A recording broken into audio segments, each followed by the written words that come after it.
전미수님, 네, 잘 지내셨습니까? 네, 어떻게 잘 지내셨습니까? 이러면 좀 복잡해지나요, 얘기가? 답변이? 네.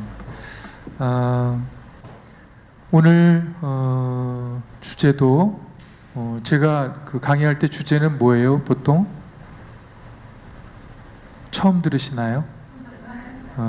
하느님 나라입니다. 오늘도 하느님 나라에 대한 말씀을 들으면서 어떻게 또 하느님 나라에서 잘 살까?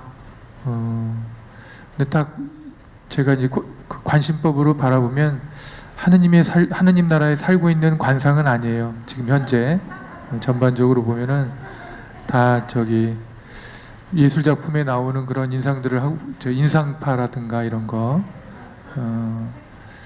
아니면 굉장히 그 딱딱하고 우울한, 아니면 심각한 이런 표정들을 많이 갖고 계신데, 오늘 약 1시간 동안 어떻게 하면 좀 하느님 나라에 걸맞는 그런 모습을 우리가 살아갈 것인가, 늘 듣고 다짐하는 것이지만 다시 한번 또 복습하는 의미에서 돌아보도록 하겠습니다. 여러분들은 지금 하느님 나라에 살고 있는 것 같아요? 하느님 나라 치고는 조금 거시기하지 않나요? 불만이 많고 뭔가 못마땅한 것도 많고 그렇지 않아요? 네, 맞다는 분도 있고 안 맞다는 분도 있고, 그럼에도 불구하고 하느님 나라입니다 이렇게 얘기할 수 있는 분도 있을 것 같은데, 좋습니다. 우리들은, 이 연사의 주장은 우리들은 하느님 나라에 살고 있습니다. 하느님의 영향력이 계속 미치고 있다고 믿고 있는 사람에게는 하느님 나라에 살고 있는 것이고, 하느님의 영향력이 미쳤다, 안 미쳤다, 안 미쳤다 는 사람은 왔다리 갔다리 하고 있는 거고, 전혀 하느님 나라라고 보기에는 전혀 느낌이 없고 아무것도 없습니다. 이런 사람에게는 좀 하느님 나라가 멀리, 나중에 죽어서 가야 되는 그런 나라로 남아있을 겁니다. 하느님 나라인 이 대한민국에 기쁜 소식이 있었습니다. 혹시 뉴스 보셨어요? 뉴스도 보고 유튜브도 보고 막 많이 보시죠? 7월 2일 금요일 날 전 세계적으로 굿뉴스가 하나 우리나라에 연락이 됐는데, 혹시 들어보셨어요? 7월 2일 날 우리나라에 대한 뉴스가 뭐가 있었는지? 네, 스위스 제네바에 있는 UN 무역개발회의에서 7월 2일자로 대한민국을 개발도상국에서 선진국으로 이렇게 지위를 격상시켰어요. 저한테 치는 건 아니죠? 네, 괜히 그냥 덤으로 박수를 얻으려고 그러는데, 기쁜 일이에요? 서글픈 일이에요? 네, 기쁜 일이죠. 우리나라가 선진국이냐 아니니 막 이제 개도국에서 벗어나니 막 그랬는데, 공식적으로 사실은 몇 년 전부터 우리나라는 거의 선진국 수준의 그런 것들을 갖고 있었지만은 옮기지 않고 그냥 개발도상국으로 놔뒀었는데, 특별히 그 UN 무역개발회의에서 만장일치로 우리나라를 전 세계를 한 4개 나라로 구분하는 것 같아요. A, B, C, D 해가지고 구분하는데, A군에 있었던, 아시아, 아프리카군에 있었던 개발도상국에서 B군으로, 선진국으로 우리를 격상시키는 그런 일이 있었습니다. UN 무역개발회의를 갖다 웅크타드라고 얘기하는데, 이게 1964년도에 설립이 됐고 우리도 거기 그때 가입이 된 거예요. 그런데 설립된 지 57년 만에 이렇게 지위를 바꾼 나라가 우리나라가 처음이라고 그러더라고요. 개도국에서 선진국으로 옮긴 거. 이제는 당당하게 우리가 선진국이라고 어깨에 좀 힘 좀 주고 다녀도 될 것 같아요. 네. 나갈 때 힘 주고 나갈 거예요? 아니면 왔던 대로 그냥 원래 맨키로 나갈 거예요?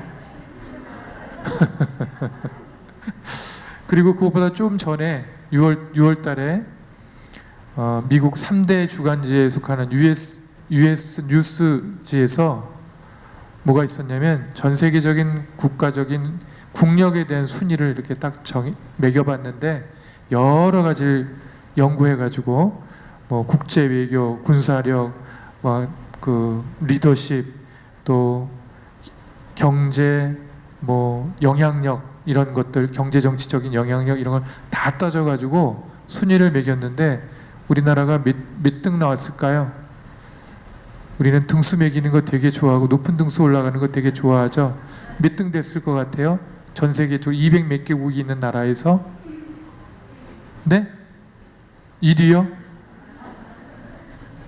너무 심한 거 아니에요? 네. 우리가 8위를 했어요. 8위. 네. 전 세계적으로 국력이 오늘 분위기 좀 이상한데요.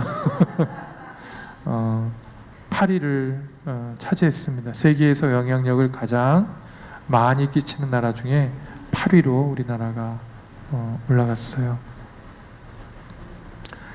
기쁜 일이죠. 그리고 더 저거한 것은 가장 미래지향적인 국가로는 1위가 됐어요. 그러니까 우리나라가 가장 미래지향적인 국가로서 모범이 되는 나라다. 뭐 정보통신이라든가 여기 계신 분들 핸드폰들 다 갖고 계시죠? 스마트폰. 그냥 틈만 나면 들여다보죠, 그죠? 미사 때도 보고, 뭐 버스 타고 갈 때도 보고, 전철에서 보고 수시로 점검하시죠? 네, 그 세계에 이런 나라 사람들 없어요. 우리나라 사람만 열심히 이렇게 들여다봅니다. 이런 거라든가 여러 가지 면에서 우리나라가 앞서가고 있고, 특히 지금 작년부터 시작된 코로나가 아직도 영향을 미치고 있죠, 그죠? 아직도 여기 앞에 계신 분들 다 마스크를 쓰고 계시고, 또 며칠 사이에 뭐 800명으로 막 늘어나기도 하고 이렇다고 하는데, 그럼에도 불구하고 우리나라가 전 세계에서 가장 코로나를 잘 대처하는 나라로, 우리나라 사람들은 그렇게 얘기 안 해요. 그런데 해외에서 그렇게 평가를 하고 있어요. 우리나라가 제일 그 챔피언이다라고까지 표현하면서 코로나를 잘 대처하고 있다, 이렇게 얘기하고 있는데, 우리나라 사람들은 인정 안 해요. 스스로는 8등이라고 그래도 아니래. 선진국이라도 아니래. 선진국 안 하고 싶대. 왜냐면 선진국 하면은 다른 나라로부터 원조나 도움을 못 받기 때문에, 거꾸로 다른 나라를 도와줘야 되는 그런 책임을 갖게 되기 때문에 선진국 하고 싶지 않대요. 잘못된 통계라고 막 이렇게 우기는 사람도 있는데, 우리가 그런 게 아니고 해외에서 다른 나라 그 유엔 기구에서 우리나라를 이렇게 평가하고 있어요. 정말 좋은 나라에 살고 있습니다. 그리고 1950년대 6.25 전쟁을 끝난 이후에, 그 직후에는 우리나라가 세계 최빈국이었어요. 인도 사람이었던 유엔에 있는 직원이 뭐라고 그랬냐면, 대한민국이 선진국으로 되려면은, 선진국은커녕 1세기도 넘어도 절대로 대한민국은, 그 전문 용어 좀 써도 될까요? 코딱지만큼도 될 수가 없다라고 그렇게 표현했어요. 그런데 70년 만에죠, 그죠? 세계 10대 강국 안에 들었고, 또 이렇게 8번째로 국력이 센 나라로 인정을 해주고 있습니다. 그게 여러분에게 삶에 무슨 영향을 미치나요? 이제 선진국이 됐는데 여러분은 뭔가 느낌이 오나요? 세계에서는 이렇게 많이 알아주고 있는데, 우리 스스로는 아직도 빵꾸난 양말 신고 있는데, 여러 가지 부족감 같은 걸 많이 느끼고 있지, 그 만족감이나 행복감은 좀 덜 느끼고 있는 게 아닌가. 내가 생각하는 우리나라는 어떨까? 각자 다 생각하고 있죠? 조금 긍정적으로 생각이 들어요? 약간 부정적으로 생각이 들어요? 솔직히 얘기해 주세요. 부정적인 느낌이에요? 긍정적인 느낌이에요? 여기 좀 오염이 된 것 같아. 바깥에 나가서는 막 비판하고 그러지 않아요? 정치 비판하고. 정치 괜찮아요? 우리나라 정치? 누가 괜찮다고 그랬어요? 맨날 싸우잖아. 맨날 싸우고 뭐 그 대표만 나오면 긁어서 어떻게 준다 깎아내리려고 하고 가만 안 놔두는 우리나라 그 사람들 심성이 있는 것 같아요. 그죠? 내 옆에 잘난 인간이 있으면 어때요? 기분이 좋아요? 재수가 없어요? 벌써 재수가 없어지려고 그러잖아요. 그 내 옆에 좀 들 떨어진 인간들이 있으면 어때요? 기분이? 굉장히 무시하게 되죠. 아우 격 떨어지게 아우 막 그러면서 잘난 사람 보면 미워하고 못난 사람 보면 무시하고 이렇게 편안하게 잘 못 대할까 우리들은. 어쩌다 우리 심성이 이렇게 됐을까? 그런 생각도 좀 많이 해보게 되고, 물론 뉴스라든가 매스컴이 이런 역할을 많이 해준 것 같긴 해요. 안 좋은 얘기만 계속 자극적인 것만 계속 보도를 해주니까 그거 듣고 보고 아 그렇구나 하면서 막 마음속에 막 부정적인 생각이라든가 미움이나 이런 것들을 자꾸 키워나간 것이 아닌가. 젊은이들 생각하면 어때요? 기분이 좀 희망적이에요? 좀 답답하고 암담해요? 암담하죠? 말 잘해야 될 것 같은데. 아니 왜 결혼을 안 하려고 그러고 남녀가 그 젊은 시절에 만나면 지남철처럼 탁 붙어야 되는데 왜 결혼도 안 하고, 결혼하고 또 뭐예요?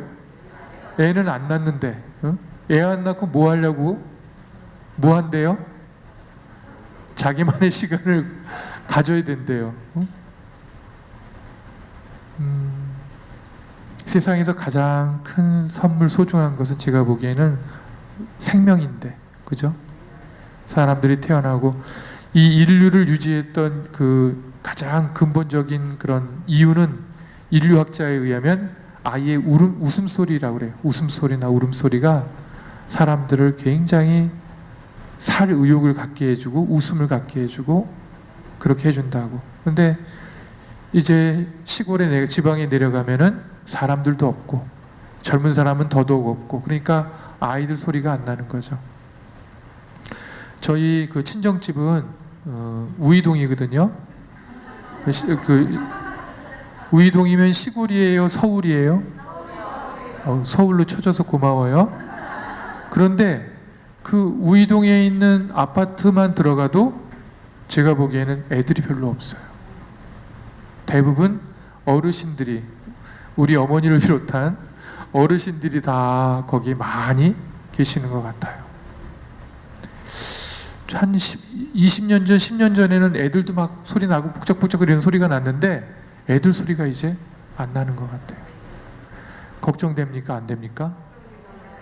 이 나라가 어떻게 지금 현재는 선진국이 돼 있다고 하는데 이 나라가 계속 이렇게 선진국으로서 살아갈 수 있을지 좀 뭐 한숨까지 쉬실 필요는 없어요. 어디서 한숨 소리 크게 났는데 그래도 우리에겐 희망이 있습니다. 해외를 보니까 아이들을 안 낳고 저출산이 되니까 무슨 일이 일어나냐면 유럽을 보니까 이민자들이 많이 들어오더라고요. 터키 또 좀 산하 제한하지 않는 조금 가난한 나라에 있는 사람들이 마구마구 들어와서 유럽을 막 채우고 있더라고요. 제가 생각하기에 우리나라도 조만간 그렇게 될 것 같아요. 동남아에서 있는 사람들이라든가 뭐라 그러죠? 중국에서 있는 교포라든가 이런 분들이 오셔가지고 그 자리를 채우게 되고, 그 사람들도 조금 있으면 대한민국 사람들 아닌가요?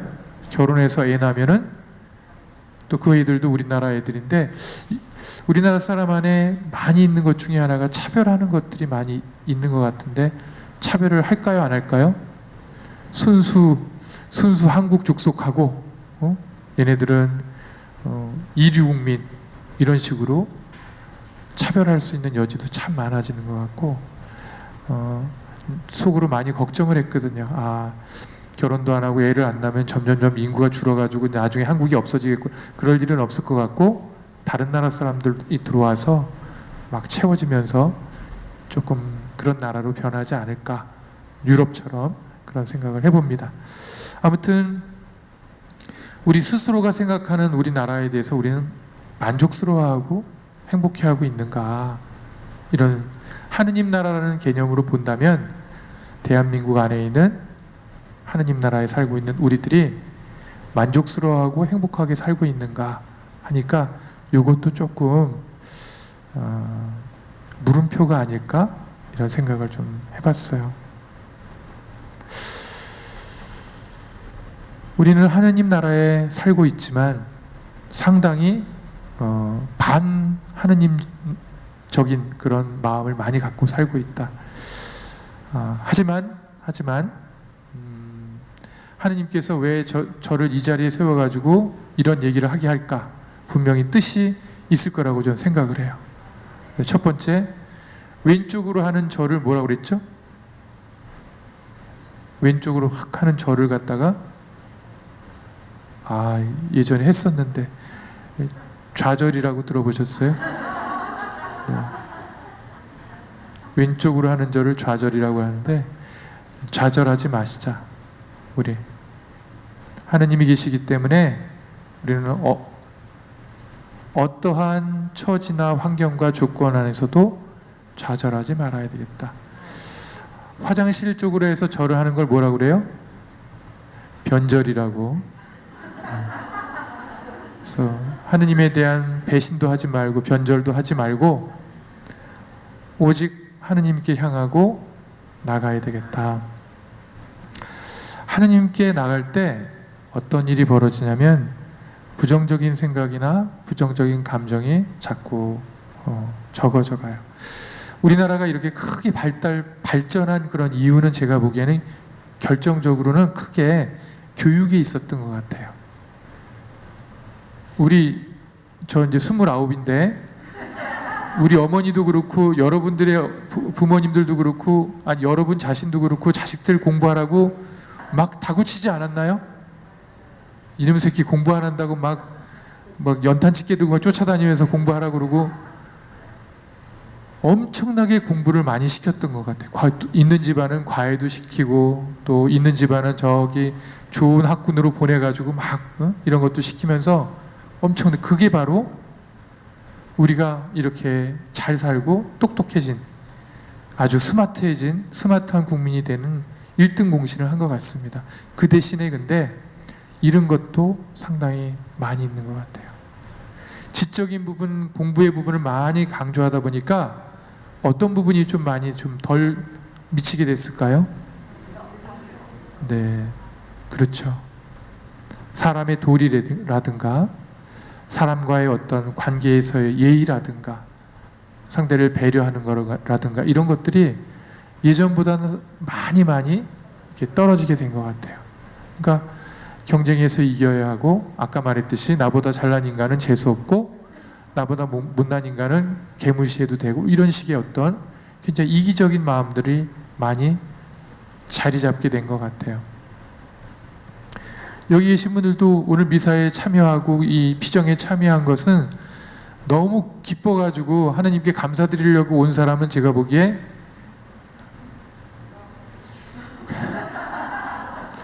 관심법으로 보니까 1%? 조금 쓸까요? 한 5% 정도 되시고 95%는 전문용어로 아쉬워서 왔어요. 마음의 평화를 얻기 위해서, 또 하느님으로부터 특별한 어려움과 고통을 겪고 있는데 은총을 받기 위해서 오셨단 말이에요. 아닌가요? 네, 그렇습니다. 그렇다면 하느님께 우리가 더 가까이 의지해야 된다.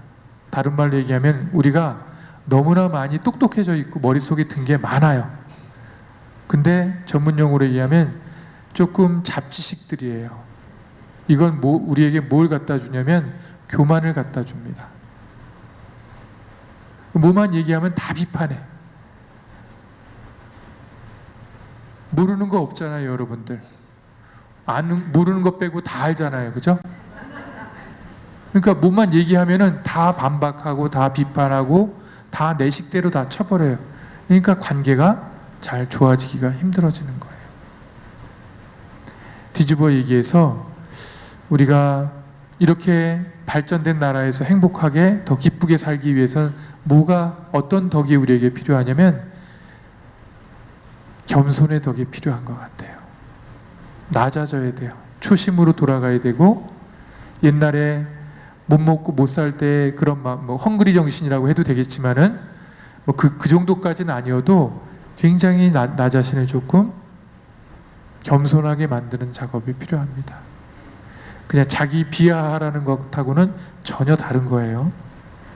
내가 나를 좀 이렇게 판단하거나 평가하거나 이런 것들을 좀 내려놓는 작업들이 많이 필요합니다. 여기 오신 우리 자매님들은 집에 있는 남편이 마음에 들어요? 마음에 안 들어요? 들었다 안 들었다예요? 대부분 안 들고 가끔 들죠. 네. 그리고 여기 형제님들은 그럼 또 우리 자매님들이 마음에 들까요? 왜 대신 대답해 주세요. 우리 형제님들 계신데. 형제님들도 마찬가지일 거예요. 젊었을 때는 잘 따르고 하더니만 요새는 막 나를 가지고 들었다 놨다 하고 나가라고 그러고 막 웬만하면 안 해주려고 그러고 네가 알아서 해먹으라고 그러고 막 이렇게 이런 식으로 거칠게 나온단 말이에요. 관계가 좋아지려면은 나 자신을 조금 낮추면은 많은 것들이 더 보이게 되는 것 같아요. 올라가 있으면은 다 그냥 만만해 보이고 다 시비 걸고 싶고 막 이렇게 보이는데 밑으로 내려가면은 다 존경스럽게 보이고 이렇게 배울 것도 많아 보이고 괜찮은 사람들로 보이게 되는 것 같아요. 그래서 하느님 나라에서 살아가는 방법 중에 하나로 일단은 좀 겸손하면 좋겠다, 겸손함이 필요하다 이런 생각을 해보고요. 여러분들은 의식하는지 안 의식하는지 모르지만 우리 미사경본 기도에 이런 이야기가 나옵니다. 그 감사송에 나오는 얘기를 제가 읽어드릴게요. 저희는 주님 안에서 숨쉬고 움직이며 살아가오니. 들어보셨어요? 이 세상에서 날마다 주님의 인자하심을 체험할 뿐 아니라 날마다 그리고 영원한 생명을 보장받고 있나이다. 매 순간 매 순간 우리는 하느님 안에서 숨쉬고 움직이고 살아가고 있는 거예요. 더 나아가서는 필요한 은총을 계속 체험하고 살고 있고, 더 나아가서는 뭘 보장받고 있다고요? 누가 죽음을 보장받았다고 그랬어요? 죽음이 아니라 영원한 생명을 보장받고 있다. 함께 숨쉬고 움직이고 생활하고 있고, 또 힘들고 어려울 때마다 우리에게 은총과 자비를 베풀어 주시고, 죽어서는 뭐라고요? 하느님과 동등한 관계, 동등한 높이의 영원한 생명으로 우리를 이끌어 주실 걸 보장하고 있다고. 여기서 거짓말 할까요 혹시? 미사경본 이거 교회에 많은 원로들이 모여가지고 수정과 수정을 몇백 년, 1000년을 넘게 해가지고 미사경본 안에 집어넣은 내용인데 신앙의 엑기스를 담아서 넣은 거란 말이에요. 거기서 우리에게 뭐라 그러냐면 우리는 주님 안에서 날마다 숨쉬고 움직이며 살아가고 있고 또 주님의 인자하심을 체험하고 있다. 더 나아가서 영원한 생명을 보장받고 있다. 이제 걱정할 거리 있어요, 없어요? 근데 아직도 얼굴은 걱정거리가. 이제 디테일하게 구체적으로 들어가야 되죠, 그죠? 구체적으로 어떻게 그러면 이런 은총을 베풀어 주셨는데 이렇게 하느님 나라에 살고 있는데 어떻게 살 것인가? 세 가지 방향에서 말씀을 드려보도록 하겠습니다. 하느님 사랑, 이웃 사랑, 자기 사랑이에요. 첫 번째, 평생 이 세상에서 가장 자기와 오랫동안 살아갈 존재는 누구예요? 누가 남편이라고 그랬어요? 나 자신이에요. 나 자신. 이 세상엔 오직 나 혼자밖에 존재하지 않아요. 무슨 말이냐면 바깥에 있는 존재들은 다 대상이고 환경이고 조건이에요. 그것들이 자극이 되고 소스가 돼서 내 안에 들어와서 내 안에서 그것들을 생각하고 결정하는 거예요. 남편과의 대화, 자녀들과의 나눔. 자녀들하고 여러분들은 붙어 있나요? 24시간 붙어 있어요? 남편 사랑하니까 24시간 붙어 있어야 되지 않나요? 고개를 아주 거세게 절레절레 저으시는 분이 있는데 누구도 붙어 있을 사람은 없어요. 오직 나만이 평생 나와 죽을 때까지 함께하는 존재예요. 이 말을 뒤집어 얘기하면 내가 나 자신을 많이 싫어하고 못마땅하게 여긴다면 늘 불편하게 사는 거예요. 늘 갈등 속에 사는 거예요. 바깥에 나가서 사람 만나고 와서 전문 용어 좀 써도 되겠죠? 아이 바보 쪼다 병신 또 왜 거기서 그런 얘기를 했을까? 나는 그것밖에 안 돼? 아우 막 화장실 들어가서 막 소리 지르요. 막 뜨거운 물 틀어놓고 뜨거워 하면서 소리 지르면서 자기 자신을 벌 주는 거예요. 야단치고 못마땅하니까. 자기 자신을 싫어하면서 즐겁고 행복하게 살아갈 수 있을까요? 내가 미우면은 자꾸 벌을 주려고 해요. 너 오늘 밥 좀 굶어. 그리고 그 의식적으로는 안 그렇지만은 밥 안 먹을 거야. 근데 이거 뭐냐면 자기한테 벌 주는 거예요. 잘못했으니까. 바깥에서 사람들하고 관계라든가 해야 될 거 못했으니까 너는 굶어도 돼. 이렇게 자신을 야단치는 거란 말이에요. 흰띠 메고 누워가지고 밥을 안 먹어요. 남들한테 벌 주는 거예요? 자기한테 벌 주는 거예요? 자기한테 벌 주는 거라고요. 그래서 참으로 힘든 일이지만 자기를 용서해 줘야 돼요. 그런데 이 자기 용서는 어디서 오냐면 조용히 하느님 앞에서 성찰하지 않으면 이런 시간을 갖기가 어려워요. 막 떠들고 TV 보고 하면서 용서해야지 이게 돼요? 안 돼요. 조용히 성찰하고 묵상하면서 해야 되는 겁니다. 자기를 비록 잘못하고 못난 점이 있어도 용서하고 그 다음 있는 그대로 괜찮아 고생했어 수고했어 하고 받아들이고 여러분 지금 50대 60대 70대 되면 몸매가 20대 때랑 같아요? 달라요? 신부님 몸무게는 전혀 20대랑 지금이랑 똑같아요. 이런 얘기 들으면 좀 재수없죠, 그죠? 네. 근데 대부분 다 변하잖아요. 얼굴도 변하고 몸도 변하고 변하잖아요, 그죠? 그걸 못마땅해 하고 못 받아들이게 되면은 힘들어져요, 안 힘들어져요? 그러니까 보톡스 맞고 성형수술하고 막 찢고 째고 뭐 뒤로 당기고 막 이런 걸 하려고 하죠. 자기를 부정하기 때문에 이런 일들이 벌어지게 되는 거다. 그래서 있는 그대로 자기를 사랑해주고 심지어 위로까지 좀 해줘야 된다. 오늘 여기 가정선교회에서 주관하는 초토요 성모 신신미사에 참석한 거 잘했어요? 못했어요? 칭찬해줘야죠. 잘했어 오늘. 그래서 기도도 드리고 미사도 드리고 내 마음을 채우는 시간을 갖게 해준 너 훌륭하다. 잘했다. 칭찬해주고 또 위로해주고 첫 번째는 뭐냐면 자기를 잘 사랑할 줄 알아야 된다. 그러려면 자기하고 만나는 시간을 자주 가져야 돼. 근데 대부분 만날 때 어떻게 만나면 어떨 때 만나면 싸울 때 만나요. 자기하고 내적 갈등을 일으킬 때만 만나고 너무 힘드니까 회피해버리고 다른 쪽으로 가버린단 말이에요. 재밌는 거 노는 거 다른 사람들 이런 쪽으로 도망가 버려요. 자기하고는 화해가 안 되고 있는 거죠. 타인과는 화해하기 정말 어려워요. 왜냐하면 그 사람이 내 마음같이 똑같이 돌아오면 화해가 되지만 대부분 다른 사람들은 내 마음하고 똑같이 올까요? 안 올까요? 신혼 때 조금 이렇게 나한테 호의를 갖고 가까이 올지 몰라도 대부분은 내 마음대로 내가 원하는 대로 되지 않아요. 그런데 내 스스로는 조용히 성찰하면서 이런 마음을 갖고 나를 사랑해야 되겠다. 하느님 나라에 들어가기 위해서, 또 하느님 나라에서 행복하게 살기 위해서 내가 나 자신과 좀 화해해야 되겠다. 이런 마음을 먹으면 얼마든지 아프고 힘들지만 할 수 있어요. 괜찮아. 우리 철호 잘했어. 그 정도면 괜찮은 거야.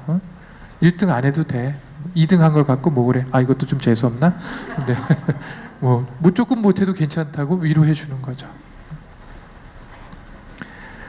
왜냐하면 평생 같이 살 사람이 누구라고요? 나 자신이기 때문에. 나와 끊임없이 나를 미워하고 못됐다고 그러고 못났다고 그러고 계속 이러면은 평생 힘들 거예요. 누가 어머 우리 자매님 너무 멋있어요. 이렇게 봉사도 많이 하시고 기도도 많이 하시니까 너무 존경스러워요. 백날 그런 얘기 해봐야 내가 나를 별로 못마땅하게 여기면은 어때요? 그 얘기가 잘 들어와요? 안 들어와요? 옆으로 다 반사돼서 다 흘러나가고 속으로 뭐라 그러냐면 당신들이 나에 대해서 다 알게 되면 나에 대해서 실망하고 나를 상종하지도 않을 거야. 이런 식으로. 그 말은 뭐냐면 자기를 너무 받아들이지 못하고 있다는 얘기죠. 여러분들은 완벽한 존재인가요? 완벽한 존재 아니죠. 그럼 언제쯤 완벽한 존재가 될까요? 죽을 때요? 어린 반푼어치도 없는 소리 하지 마세요. 여러분들은 죽어도 완벽해지지 않아요.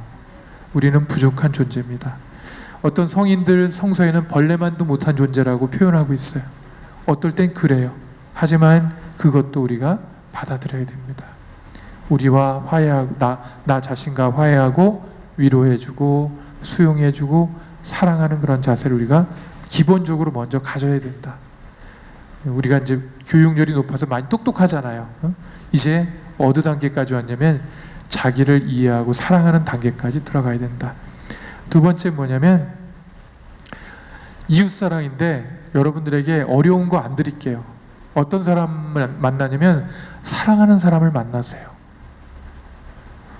그러면 딴 사람 만나야 되는데 뭐 이런 사람도 있겠지만은 일단은 사랑하는 사람을 만나고 좋아하는 사람을 만나세요. 그래야지 기분 좋지 않나요?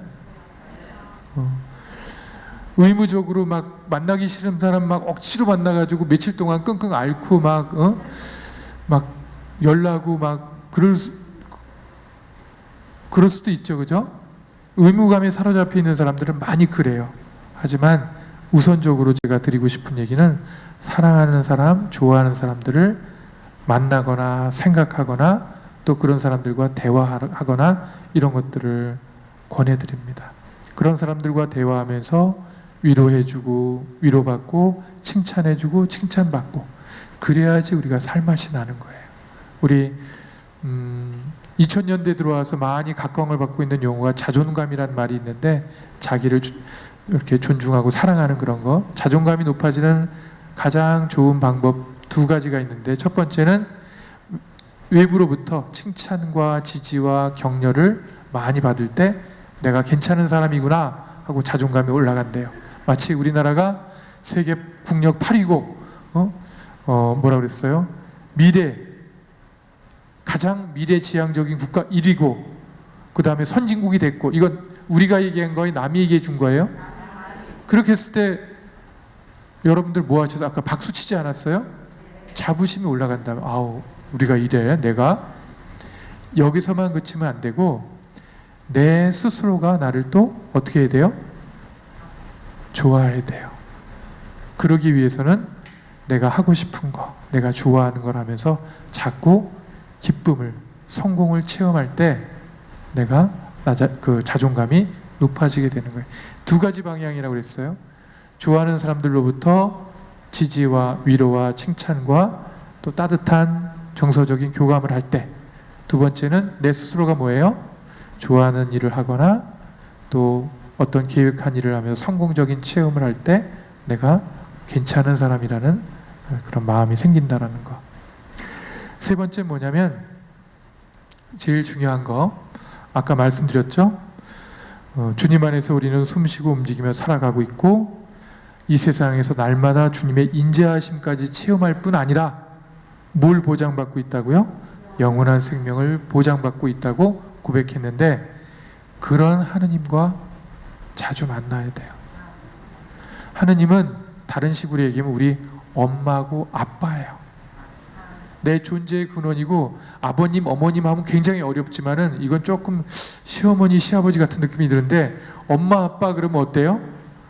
내 친정 아버지, 어머니 같은 느낌 들지 않아요? 나에게 가장 잘해주는 분. 그런 경험이 없다 하더라도 내가 힘들다 그러면 꼭 안아주고 그랬죠요 이렇게 막 위로해주고 둥기둥기 하면서 다 받아주는 그런 분. 하느님은 우리에게 엄마고 아빠고 자상하고 따뜻한 분이다. 그리고 우리가 어딜 가도 행복하게 잘 살기를 바라는 진짜 우리를 사랑하는 어머니고 아버지예요. 우리가 잘못되는 거를 너무너무 안 좋아해요. 그래서 힘들고 어려울 때 사람을 통해서, 사물을 통해서, 사건을 통해서, 세상을 통해서 우리에게 도움을 주시는 거예요. 근데 우리는 뭐라고 그러냐면 직접 달래. 당신이 직접 나타나서 제 손에 꼭 주세요. 막 이렇게 얘기를 하는데, 하느님은 너무나 다양한 방법으로 우리에게 주고 있는데, 우리는 직접성만을 고집하면서 옆에서 들어오는 걸 다 무시하고 있어요. 지금 이 순간에도 하느님은 내 옆에 있는 천사를 통해서, 옆에 있는 사람이 사람으로 보여요? 천사로 보여요? 누가 악마로 보인다고 그랬어요? 천사를 통해서 우리에게 꼭 필요한 것들을 채워주시고 계신다라는 것. 그래서 날마다 우리가 하느님께 인사하는 거예요. 하느님, 오늘 아침 이렇게 눈을 뜨게 해주셔서 감사합니다. 인사하는 거예요. 인사하는 게 기도하는 거예요. 정해진 기도, 딱딱한 기도도 있지만은 일상을, 제가 이제 요즘 좀 철이 들어가지고 저녁마다 산책을 하러 이렇게 산책을 하고 있는데, 저녁 경치가 아름다운 정도가 아니고, 전문 용어 써도 되죠? 아주 그냥 죽여줘요. 달도 산속에서 보니까 더 교교하고 아름답고 막 너무 선명하게 보이고, 구름, 산, 뭐 까마귀, 제가 알고 있는 새들, 까마귀, 까치, 뻐꾸기, 참새, 그리고 왠가 잡새. 다른 애들은 좀 미안하지만 이름을 잘 몰라서 새들 소리가 막 들리는데 너무너무 아름답고 행복한 거예요. 그래서 하느님 너무 감사합니다. 이런 걸 본다는 걸 깨닫게 해주셔서 감사합니다. 이런 게 아름답다고 느끼게 해주셔서 감사합니다. 이렇게 기도를 하게 되는 거예요. 근데 달은 저한테만 뜰까요? 여러분들한테도 뜰까요? 달한테 신경 써봤어요? 별로 신경 안 써보셨죠?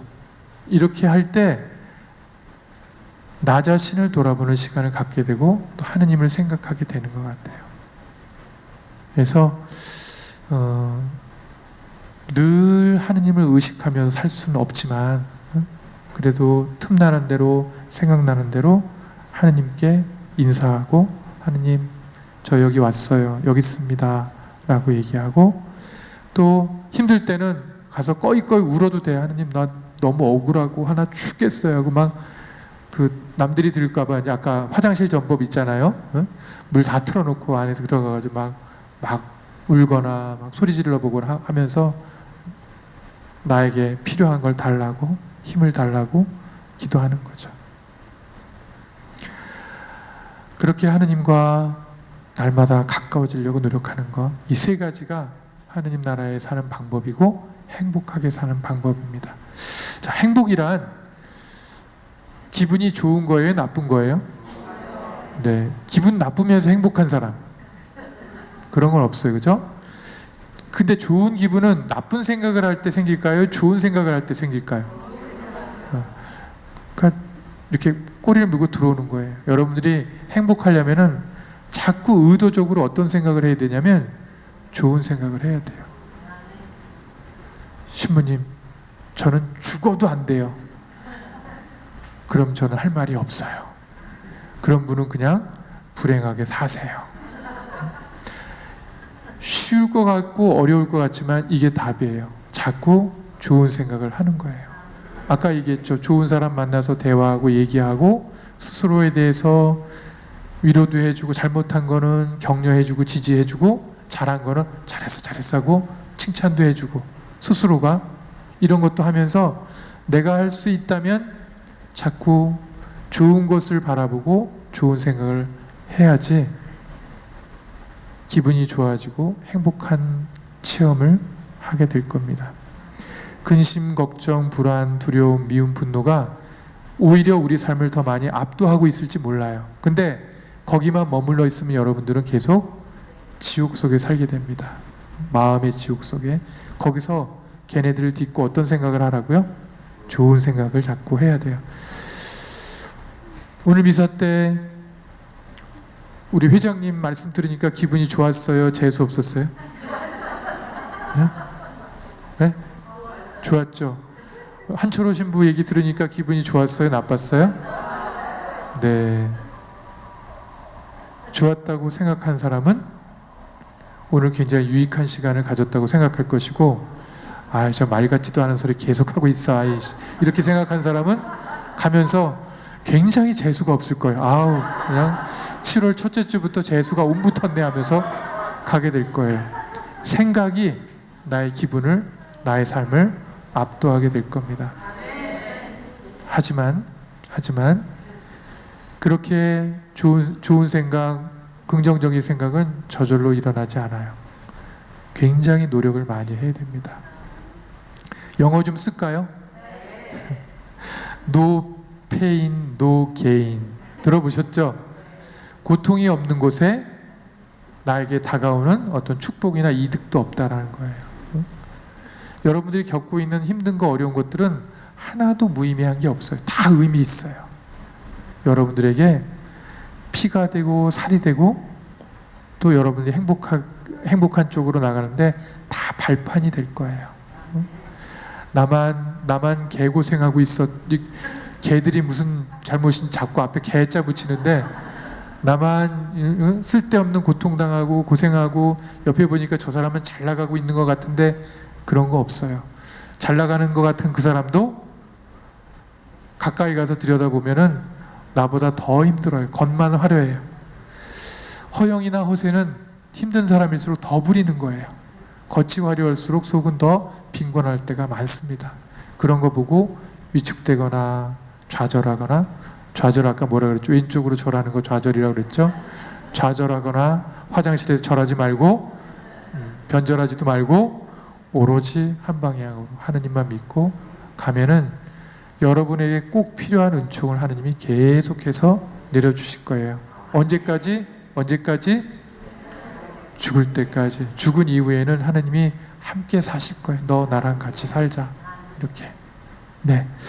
오늘 또 하느님 나라에 대한 이야기를 우리나라, 아주 격상된 우리나라의 모습과 함께 얘기했는데, 여전히 얘긴 좋아. 근데 안 믿는 사람이 있어요. 관심법으로 보니까 한 40%는 안 믿고 있어요. 여전히 의심의 눈으로 저를 이렇게 바라보고 있는데, 맞다잖아요, 저기서. 네. 의심의 눈으로 바라보고 있는데, 의심하더라도 우리는 선진국입니다. 의심하더라도 우리는 세계 10대 강국 안에 들어있는 나라가 벌써 돼 있고, 중요한 건 뭐냐면 거기에 맞도록 우리가 행복해져야 될 거 아니에요. 품위가 있어야 되고 다른 사람에게 도움을 줄 수 있을 정도의 그런 인품을 가져야 되는데, 제가 보기에는 아직까지는 더 노력을 해야 될 것 같아요. 그리고 이미 하느님 나라에 살면서 하느님의 도움을 날마다 받고 있다는 걸 잊지 마시기 바랍니다. 네. 우리에게 베풀어 주신 은혜 감사드리면서, 또 오늘 성모 신신미사니까 겸손의 모범을 보여주셨던 우리 어머니, 성모님 또 기억하면서 잠깐 묵상하는 시간 갖도록 하겠습니다.